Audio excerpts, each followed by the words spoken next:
अशोक गहलोत राजस्थान की राजनीति में वह नाम हैं जिन्होंने मुस्कुराहट की आड़ में बेहद ठोस राजनीतिक खेल खेले हैं।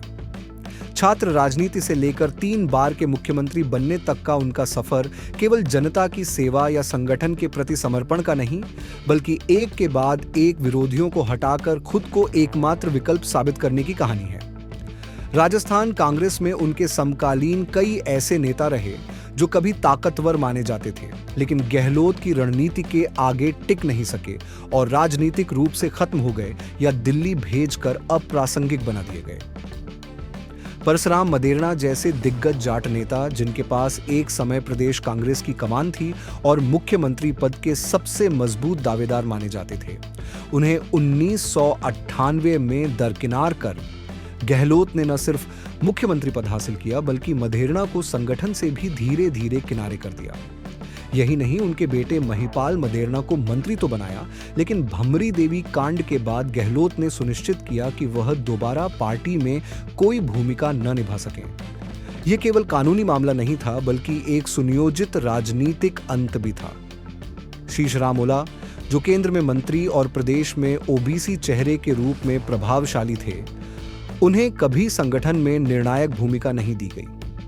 गहलोत ने उन्हें सीमित कर दिया और ओला केवल अपने क्षेत्र तक सिमट कर रह गए। सीपी जोशी, जिनकी मुख्यमंत्री बनने की पूरी तैयारी थी, 2008 में 1 वोट से चुनाव हारे और यही हार गहलोत की जीत बन गई। इस हार के पीछे, पर्दे के पीछे से गहलोत की भूमिका की चर्चा हमेशा रही। इसके बाद जोशी संगठन में रहे, लेकिन निर्णय की शक्ति कभी उनके पास नहीं रही।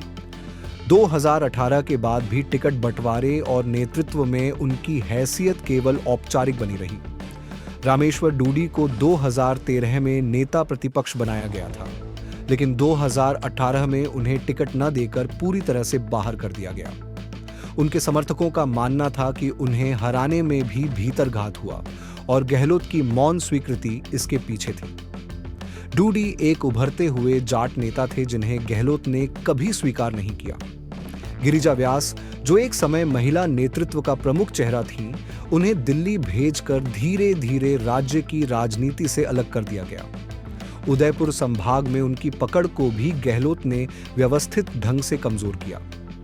हरीश चौधरी, जो 2018 के बाद युवाओं में लोकप्रिय हो रहे थे और जाट चेहरे के रूप में उभर रहे थे, उन्हें पहले पंजाब प्रभारी बनाकर बाहर किया गया और फिर जैसे ही उन्होंने गहलोत पर सवाल उठाए, पूरी तरह से अलग थलग कर दिया गया। गहलोत की विशेषता यही रही कि उन्होंने प्रत्यक्ष टकराव से बचते हुए विरोधियों को चुपचाप खत्म किया। वे संवाद भी करते थे, दोस्ताना भी रहते थे, लेकिन पर्दे के पीछे पूरी ताकत से उन्हें कमजोर करते जाते थे। यही राजनीतिक शैली उन्हें विशिष्ट बनाती है। कांग्रेस हाईकमान के सामने वे बार बार खुद को अपरिहार्य साबित करने में सफल रहे और उनके समकालीन एक एक कर या तो अप्रासंगिक हो गए या राजनीतिक परिदृश्य से गायब। गहलोत की सबसे बड़ी ताकत यही रही कि उन्होंने सत्ता के हर केंद्र को अपने नियंत्रण में रखा, सरकार, संगठन और आलाकमान। यही वजह है कि आज भी राजस्थान कांग्रेस में उनके समकक्ष कोई दूसरा चेहरा नहीं उभर सका और यह कोई संयोग नहीं, बल्कि गहलोत की सालों से चली आ रही सधी हुई रणनीति का नतीजा है।